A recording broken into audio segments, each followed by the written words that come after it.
বিজেপির ৪৬তম প্রতিষ্ঠা দিবস উপলক্ষে প্রদেশ কমিটির নির্দেশ অনুযায়ী বিভিন্ন কর্মসূচির অঙ্গ হিসেবে আজ সোনামুড়া মণ্ডলের উদ্যোগে সোনামুড়া টাউন হলে অনুষ্ঠিত হয় কার্যকর্তা সম্মেলন।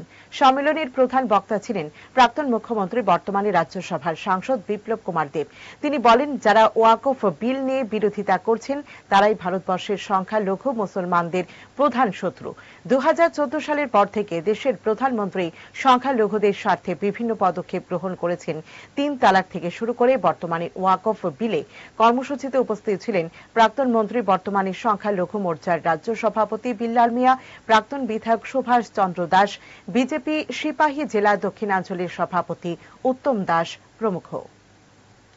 এরা হচ্ছে ১ নম্বর দুশ্মন হচ্ছে কংগ্রেস, ২ নম্বর দুশ্মন হচ্ছে কমিউনিস্ট, ৩ নম্বর দুশ্মন হচ্ছে সমাজবাদী পার্টি, লাল প্রসাদ।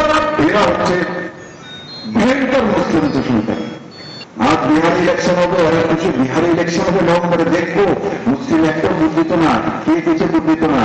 পঞ্চমন্তা সমাজের মুসলিম 70% বিহারের মধ্যে 100% ভোট মুসলিম সমাজে ভারতীয় জনতা পার্টি করবে। তার পঞ্চমন্তা সমাজের একটা লক্ষ্য এরা ওয়াকফ বোর্ডের মধ্যে রাখেনি কোনোদিন, না তাদের অধিকার ছিল তার মধ্যে গরিব সবাই সবচেয়ে বেশি। ভারতবর্ষের সবচেয়ে গরিব সমাজের মুসলমান দিন আনে দিন খায়, লেবারি কাজ করে, কঠিন পরিশ্রম করে, তাদের অধিকার নেই।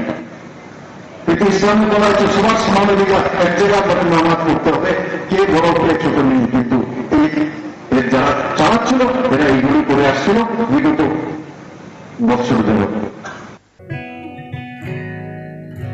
জুড়ে থাকে বাঁধন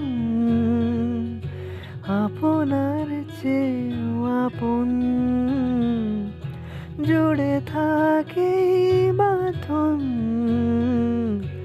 আপনার চেয়েও আপন,